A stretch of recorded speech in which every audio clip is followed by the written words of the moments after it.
Hey everyone, Chris here, and welcome to my channel, and welcome to this week's reading vlog. So we are in the final full week of September, and boy do I have a lot to read. I'm still working on my Aurelium, the Readathon Rebellion, and series September TBRs. I haven't finished any of them yet. Hopefully I will be able to tell you that I finished them all this week. We'll see if I can make that happen. And I'm still working on phase 10, but I feel like I'm in a really good position because I have 30 pages left in Here We Go Again, which I was reading for people on the cover, and I just didn't pick up this week because if you watched my vlog for week 2 of September, you'll know that I wasn't necessarily loving it, but I was determined to finish it. I am partway through X Marks the Spot, and I would really like to finish that. I'm rolling over Natural Born Witch from the Final Book Support Group because I only read a few chapters of that and didn't finish it. And I feel like I'm in the middle of at least one other book that maybe I'll get back to. But as for my Phase 10 TBR, I need to read Cat and Gamer Volume 8, History Smashers, Plagues and Pandemics, and The Court of the Dead. My plan is later today to read Plagues and Pandemics and Cat and Gamer Volume 8 so I can check those off, but I can't read Court of the Dead until the book gets here. I don't have it yet. It hasn't come out. It comes out tomorrow. So I may be cutting that a little bit close.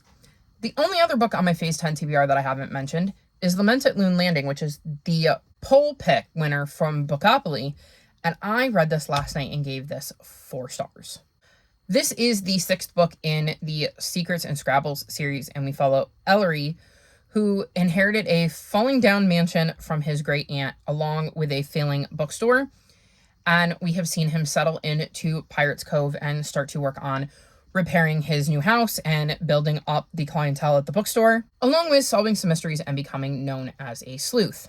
In this one, a singer named Laura agrees to make her comeback at the Pirate Cove's annual Maritime Music Festival. Unfortunately, she has been receiving these threatening notes, and her husband and sister are made aware of Ellery's sleuthing and ask him if he can look into it. They don't want to involve cops. They don't want anything to do with the police.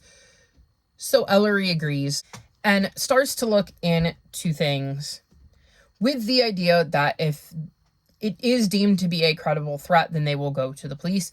And soon it definitely seems like somebody is bumping off Lara, and then a body is found and chaos ensues as Ellery tries to put together the pieces of what is going on. I really liked the mystery in this one.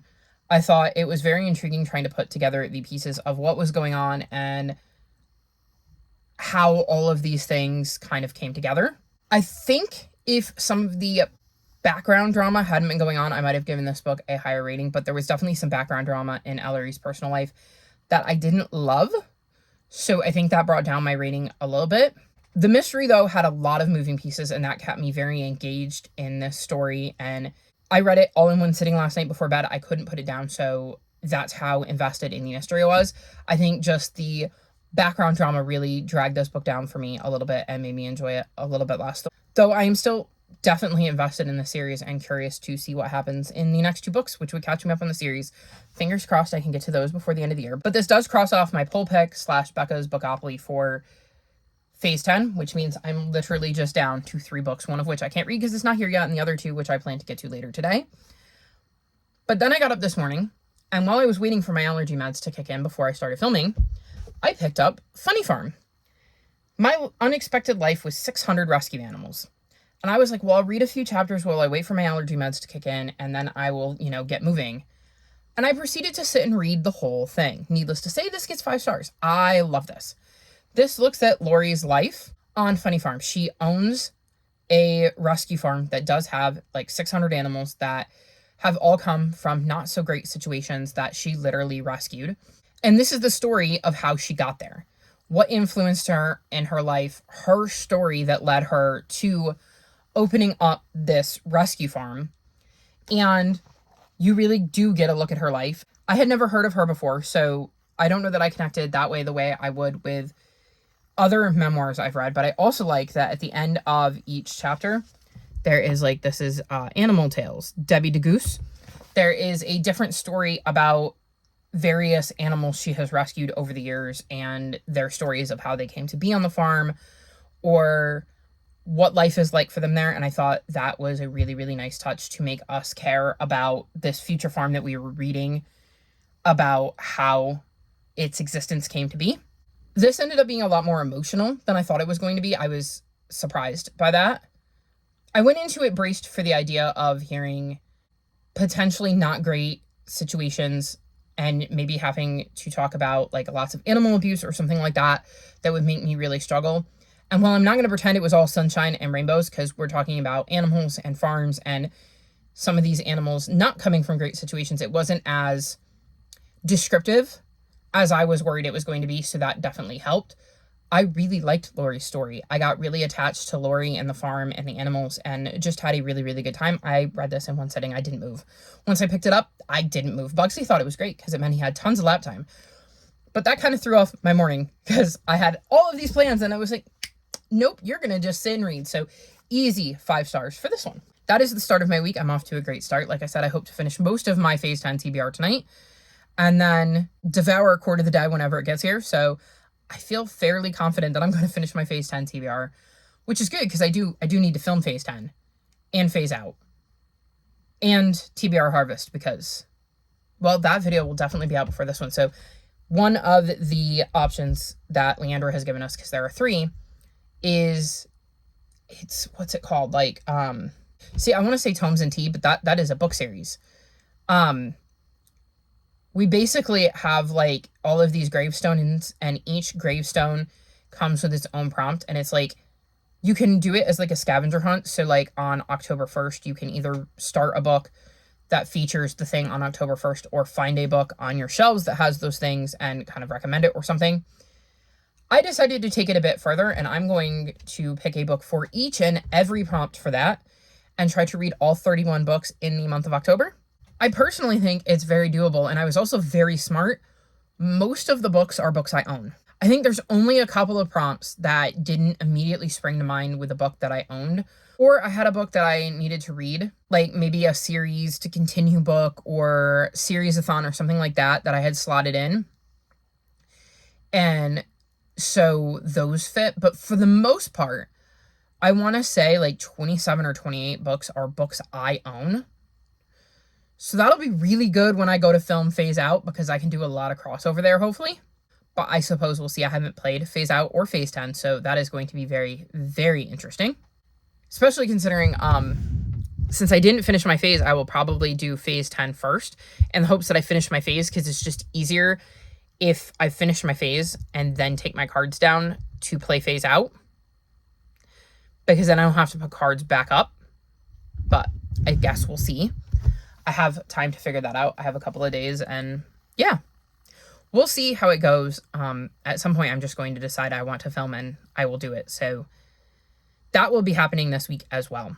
Very busy week with lots to do, but fingers crossed I can get it all done. And I'm going to sign off here so that I can go finish the rest of my Phase 10 TBR that is currently in my house and not still waiting to be released. And I will check back in with you in a couple of days and give you an update on how I'm doing.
Friday and I thought I should check in. I have read a pretty decent stack plus some stuff for the other vlogs. So it's been a decent reading week, even though I have had to move over like a good 15 books from September to October. So that's not that great. But let me run you through what I did read.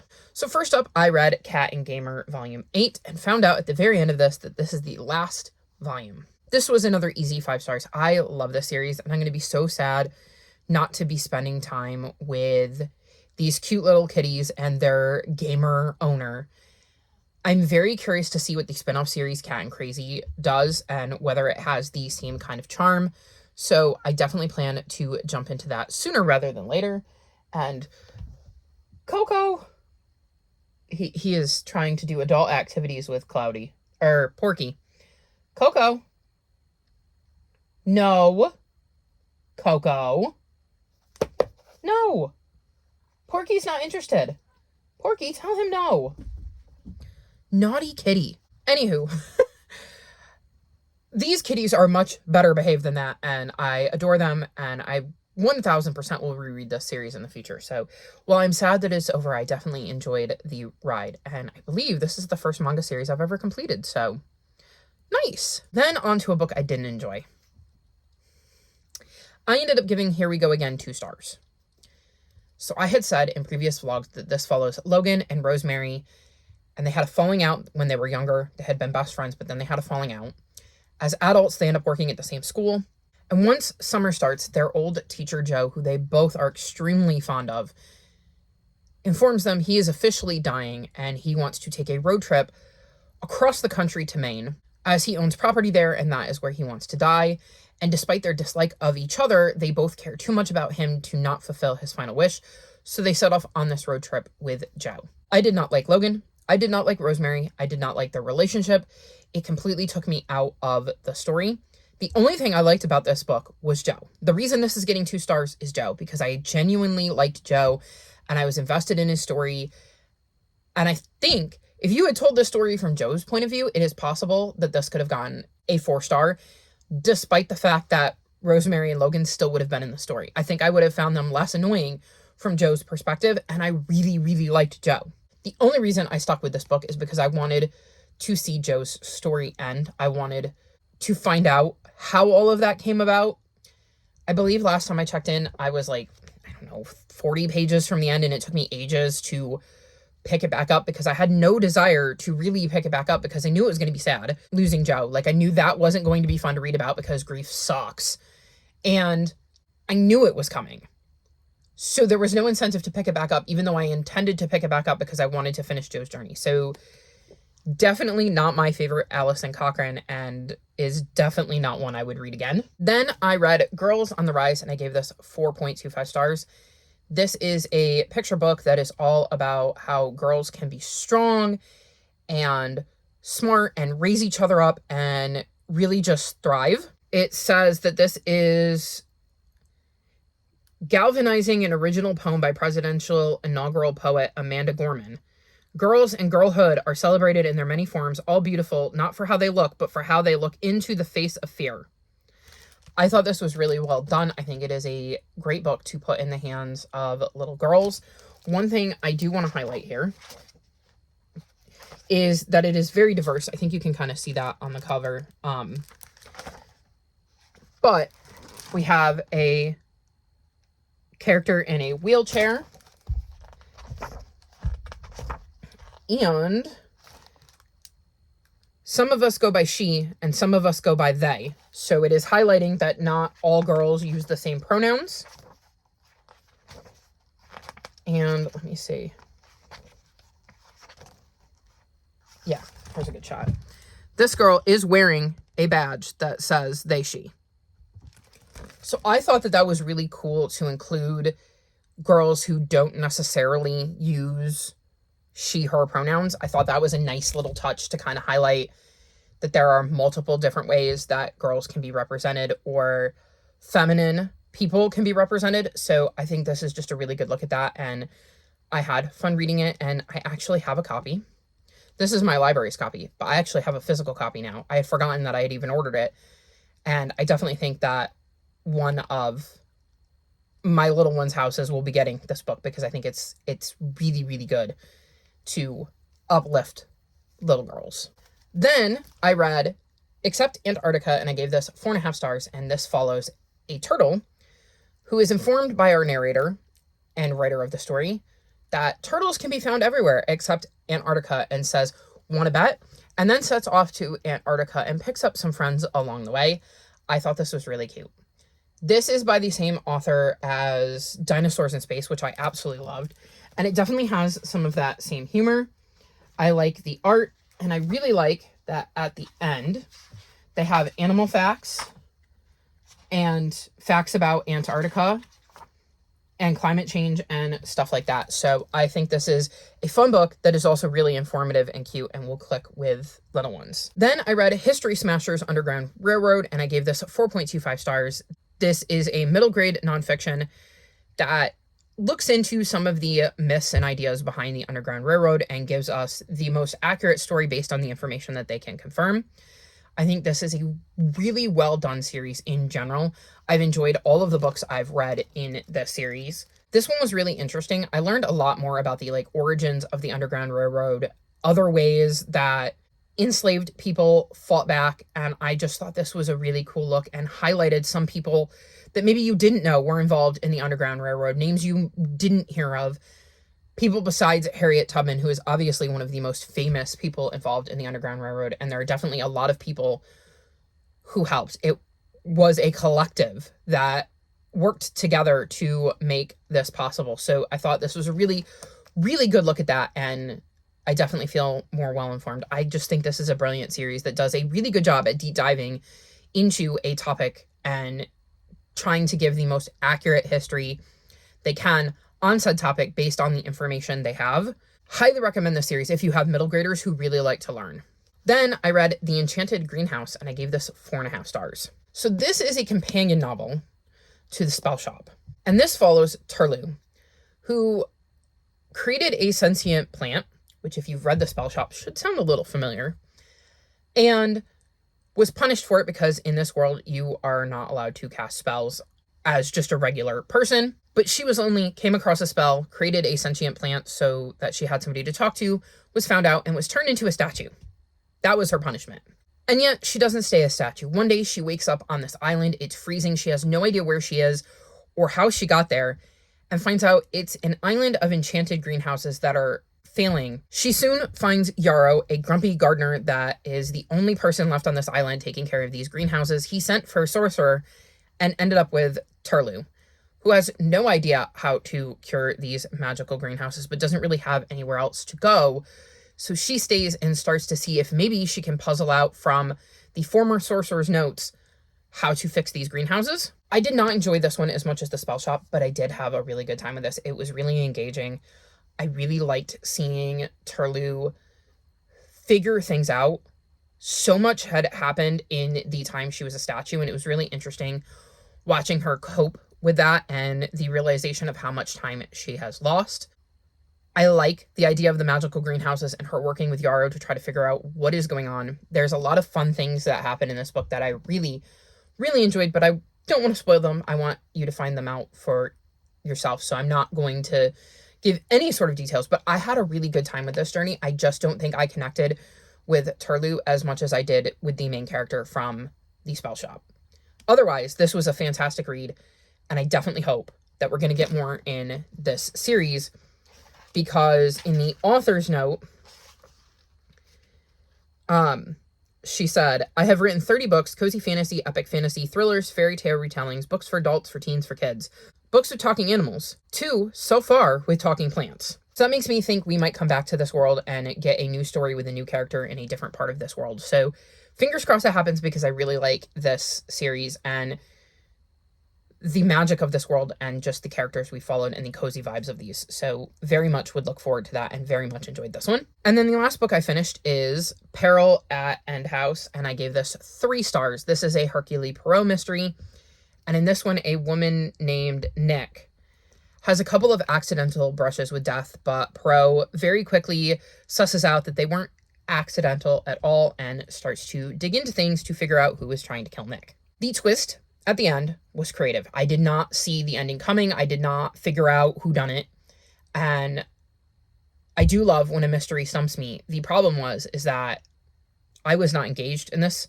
I didn't necessarily care about who had tried to kill Nick. So this book kind of puttered along for me. It was hard to stay engaged, and I had to keep forcing myself to focus when I was listening to the audiobook. So definitely not one of my favorite Poirot's, but Agatha Christie definitely did it again when it came to the twist ending that I didn't see coming. So I'm sure that I will continue to find that throughout her works, that some of them will work for me better than others. This one just didn't work for me. Then I have 2 books that I'm in the middle of that I actually made progress on. I'm in the middle of a lot of books, but these are 2 I actually made progress on, and that is Wish List Leads to This, which is the second book in this like companion series. And in this one, we're following Seb and JJ. And Seb is very shy. He's very quiet and reserved. He struggles to make friends. And he comes up with this idea to write a list of a bunch of things he wants to do before his birthday. And JJ, our other point of view, is lonely. He doesn't really have friends. All he wants to do is make some friends in the queer community, but he struggles really hard to connect with people.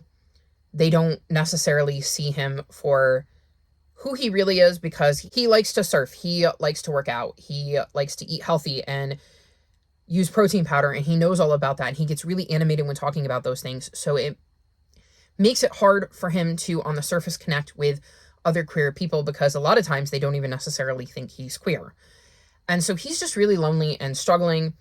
And then a box full of abandoned kittens brings Seb and JJ together. And while they're taking care of these abandoned kittens, JJ agrees to help Seb with his list. So I am loving this. I'm having a really, really good time with this one. I really like Seb. I really like JJ. I really like how their relationship is developing. I'm enjoying getting to know both of these characters. Both of them were mentioned in book 1, so they weren't unfamiliar, but they weren't the focus of book 1. In book 1, we're following Ruben and Cedric, who are best friends, and they go on a road trip. So most of that book is taking place away from where everybody lives.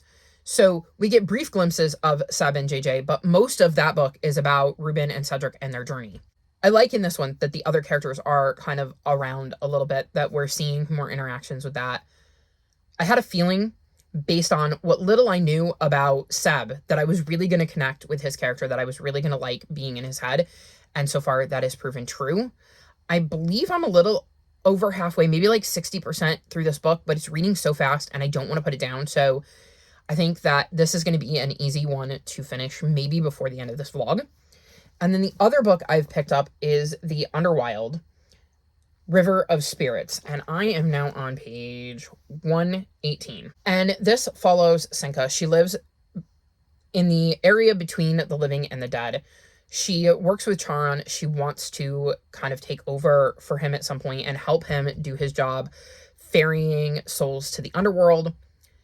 And then Charon is out one day, and a living girl appears named Poppy, who is trying to find the spirit of her brother. Despite the fact that this breaks all the rules, Senka ends up trying to help her, and they get swept to the Underwild. This isn't an area that Senka knows really well. She's never had any reason to be there, so now she and Poppy must figure out a way to survive the Underwild while she figures out what's more important, helping Poppy or the rules that Charon has kind of drilled into her head. I'm enjoying this so far. It feels high 3, low 4 as it stands. I think it is an interesting conundrum, and I think it is interesting seeing Senka kind of grapple with what is the right thing to do here. And you can tell how much she loves the underworld and how important following those rules are to her. And yet, I think she can also very much sympathize with Poppy. So that is an interesting dynamic we've had so far in this one. So very curious to see where this one goes. So that's my update. Not a bad week so far, but like I said, lots of books that I'm going to have to roll over. Despite the fact that I'm having a really good September, I'm just getting backlogged, and I, honest to goodness, cannot wait for January, because unless it is a library book, any book that I have not read is not rolling over. The only books that are rolling over onto my January TBR are books I'm in the middle of and library books, because my library books I'm going to have to read anyways. So those will be the only things rolling over. A lot of the books I have right now are books I physically own that I have pulled off my shelves because they are part of my 2025 haul that I have been hoping to get to, or they're part of my 2021 haul that I was hoping to get to, or they're left over from the last round of Phase Out Your TBR, which I'm about to go into another round.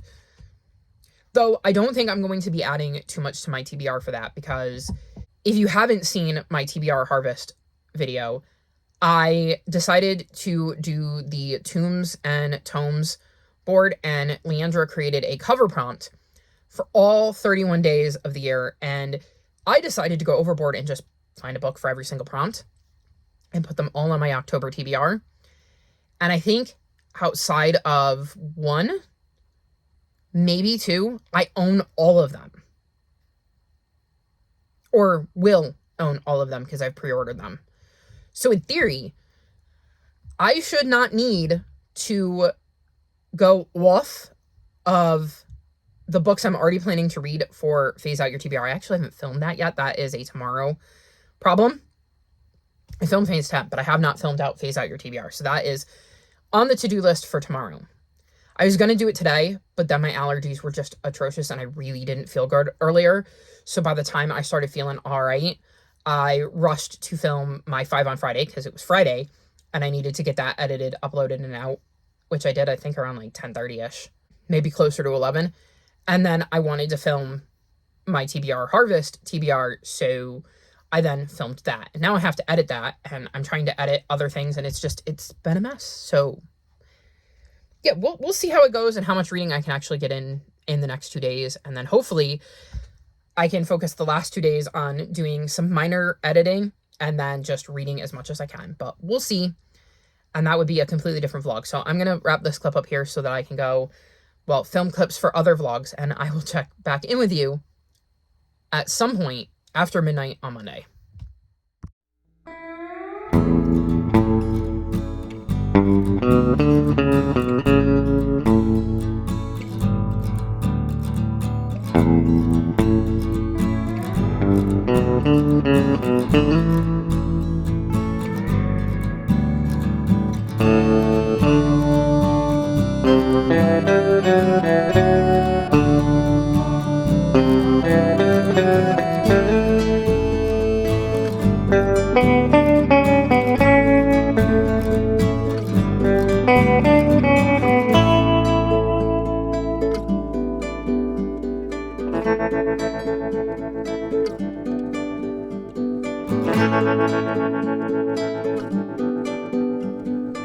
So, fun story, I completely forgot to check in.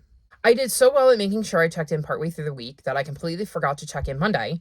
And then by the time I realized it, it was basically already Tuesday. And I went, well, I'll just make this a vlog to wrap up September. So that's what you're getting. This was a vlog to wrap up September, as it's now officially October. So you are getting to hear right now all of the books I ended up reading for the rest of the month. Sorry about that, but I did like sprints on Sunday, and then after I got done with sprints, I just completely forgot. And then Monday I was on Nicole's sprints, and I was thinking about the fact that I had to edit my TBR video, which I almost forgot about as well. And just my brain was all over the place, and yeah, this just took a back seat. So that being said, I have a pretty decent stack. Well, spoiler, I actually don't have that many physical books, but I read some ebooks. So let's dive into what I read and what I thought of them. So first up, I finished Natural Born Witch, and I gave this 3.25 stars. So this is the next book in the Witches of Palmetto Point series, and this follows Charlie, who has the ability to see and speak to like ghosts and has been known to help out on various cases.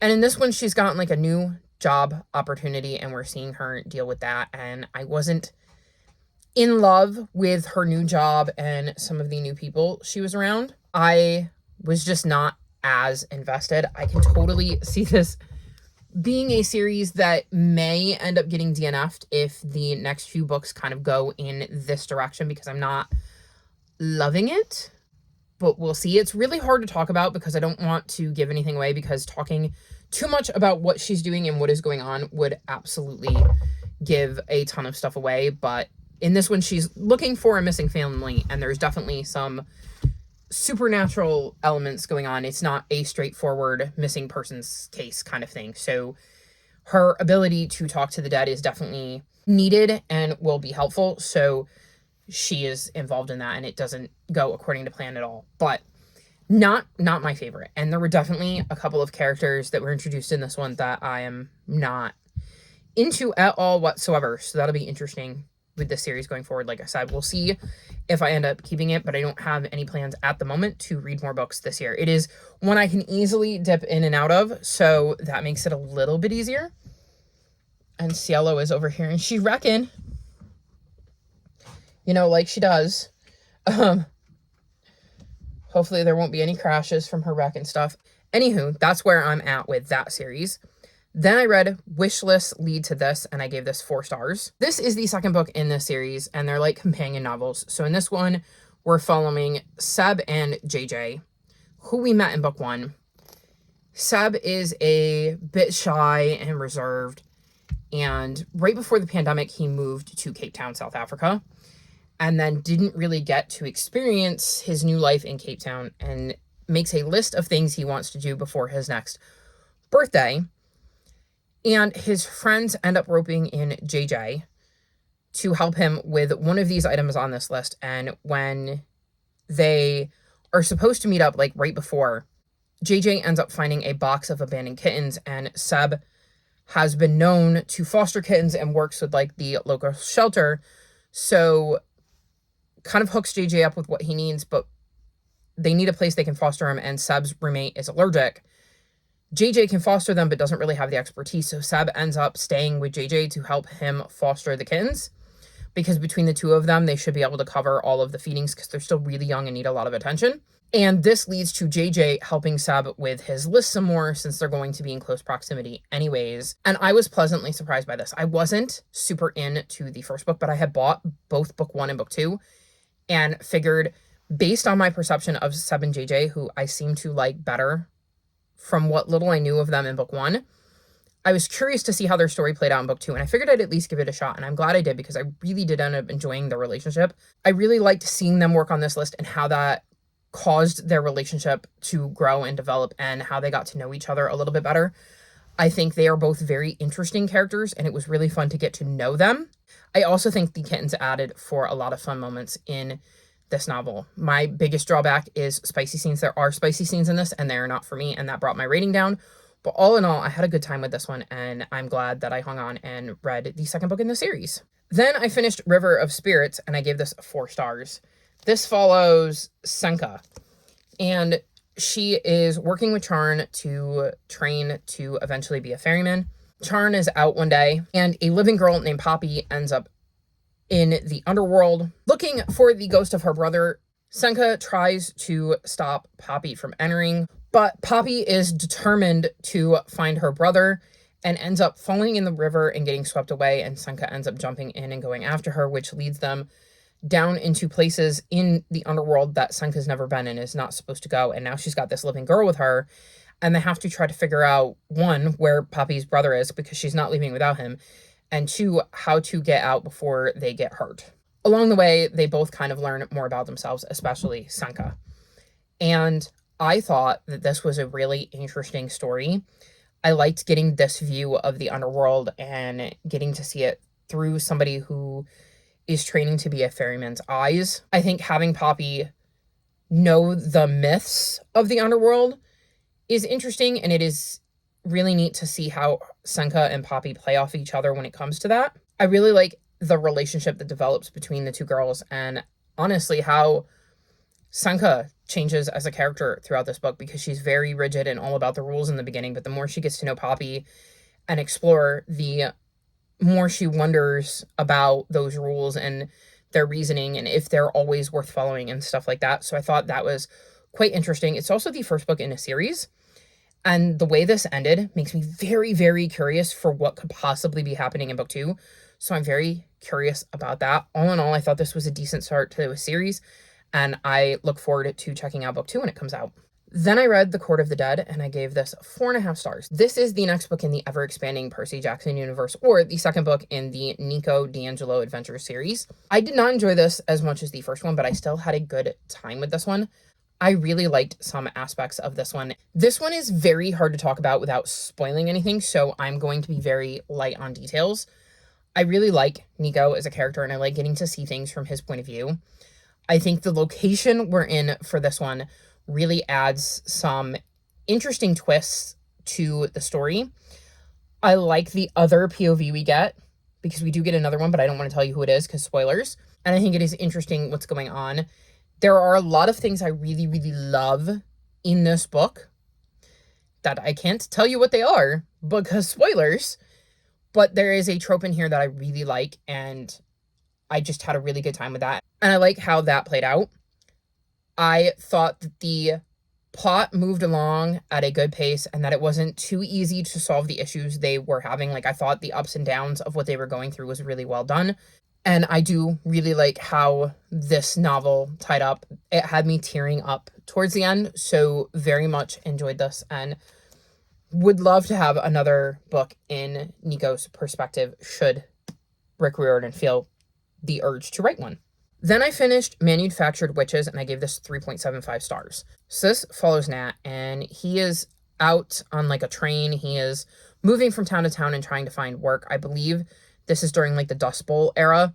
And he ends up in this little town hoping that he can find somebody who would be willing to hire him and allow him to work for kind of, a roof over his head and food in his belly. And he sees a girl chained to a post outside of like the general store named Polly, and just thinks it's wrong and not good and very not okay. So he ends up sitting with her and finds out that she's there because her father declared her a witch, and this is kind of her punishment. Then a woman, I think her name is Camille, shows up, and she is a Black woman, and these are white children. So there's a little bit of tension there with this, but she offers to bring them back to her house and allow them to live with her.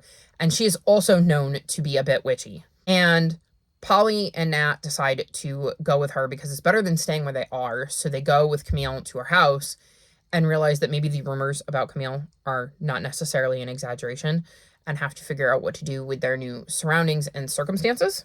This was an interesting book. I really liked getting to see Nat and Polly adjust to their new world. I like the relationship that developed between Nat and Polly, and then Nat, Polly, and the other members of Camille's house. I think that the fantastical elements of this book are really interesting and leave a lot to be explored. This is a trilogy. I do plan to continue it at some point, but it is not necessarily a high priority. But hopefully I can get back to it soon enough that the details don't fade, because I thought this was really intriguing, and it's another book I've read recently where the end is like, oh, well, now what happens? So I definitely want to get back to it. I just don't know if it's possible for me to do it this year, but it is definitely a priority for next year, if not. Then I read Jasmine is Haunted, and I gave this 3.75 stars. So this follows Jasmine, and she's haunted. But no, seriously, it does follow a girl named Jasmine who has constantly had to move because this ghost is haunting her, and she can't figure out who it is or why. And she moves to this new town and meets a couple of kids at school who seem to be looking for like Sasquatch and stuff, and ends up telling them the truth about what's going on, and they decide to help her figure out why she's being haunted and by who. Also, she met these kids in the GSA meeting, and they tell her that as far as they're concerned, the GSA meetings is for the Gay Supernatural Alliance, which I thought was a clever little play on words there.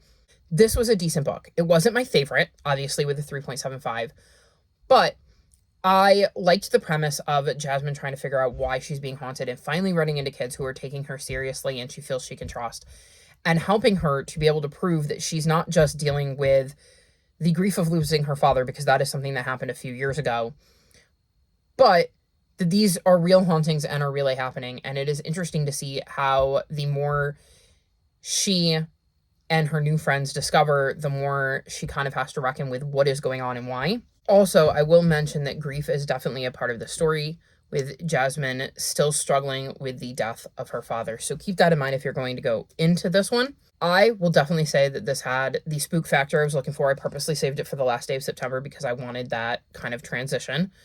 And there were definitely some really spooky moments in this one. Maybe not if you're a horror reader, but if you're like me and a big old chicken, then this definitely leans on the spooky side. I think that Jasmine is a really good friend, and it is really nice to see how that relationship between her and her new friends develops. There is also queer rep in here. There are several different characters who identify as queer in some way, shape, or form, so I really enjoyed that aspect of it as well. Also, fun fact,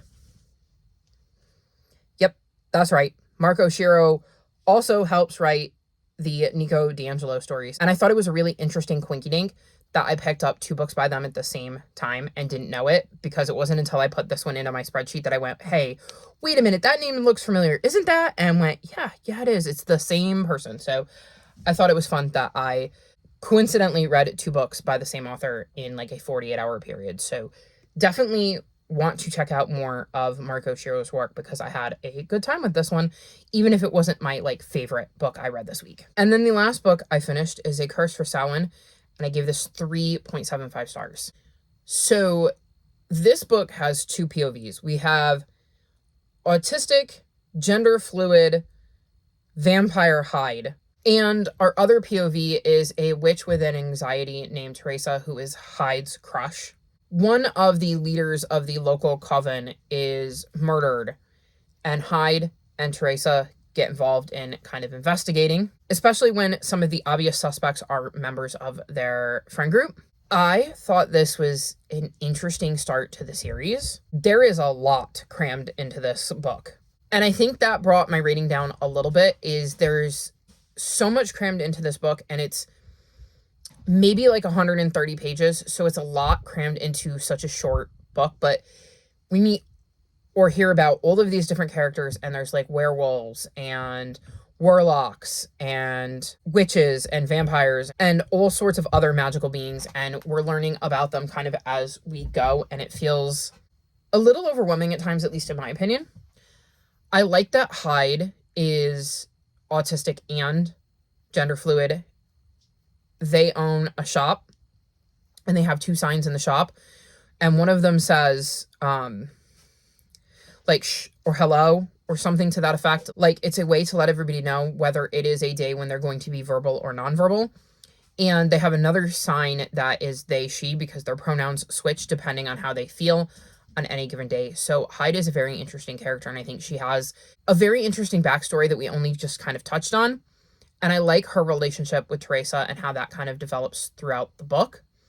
I think Teresa is also interesting because she has anxiety, and I think it's really well done, and I think it adds to the character. I like the way that Teresa and Hyde's relationship develops throughout this. I thought the mystery was interesting, but it was hard because it was trying to keep track of so many new characters that I'm hoping the second book will be a little bit more enjoyable, because the characters should be familiar. And like I said, these books weren't long enough to really spread that information out, so a lot of times it felt like you were getting a lot of information all at once. But I really do like the concept of the series, and I've read other books by Dahlia Donovan, and I really like the rep in Dahlia Donovan's books, so this is 100% a series I will continue at some point. So there you have it. That was my September. I think it was a really good September. I think I read like 55 books, which, I mean, way above the average of most people. So I'm pretty happy with that. I wish I could have gotten to more just based on how many I had to roll over, but 2026 will be here before I know it, and I will be able to have a clean slate. Most of the books that are on my like 80 book tentative TBR for October are books I own in one form or another. So I don't have a lot out of the library, so I won't necessarily have to drop everything I'm doing to read a book that is overdue from the library. I'm not going to say I won't have some Libby chicken going on with like audiobooks, but I won't actually have to bring back any physical books. So that is nice, because I'm this close to being caught up with all of that. I think I have like 10 books out from the library right now, like physically. So that'll be interesting to see how that plays out in October as well. And if you haven't seen my TBR videos, I have some big plans for October. So those vlogs could be very, very fun. But that's going to be all for this vlog wrapping up September. All of my social media is linked in the description below if you'd like to come chat with me. If you've made it this far in the video, leave me bug emojis, considering bug came in just at the end. Like this video and subscribe to my channel, and I'll talk to you next time. Bye!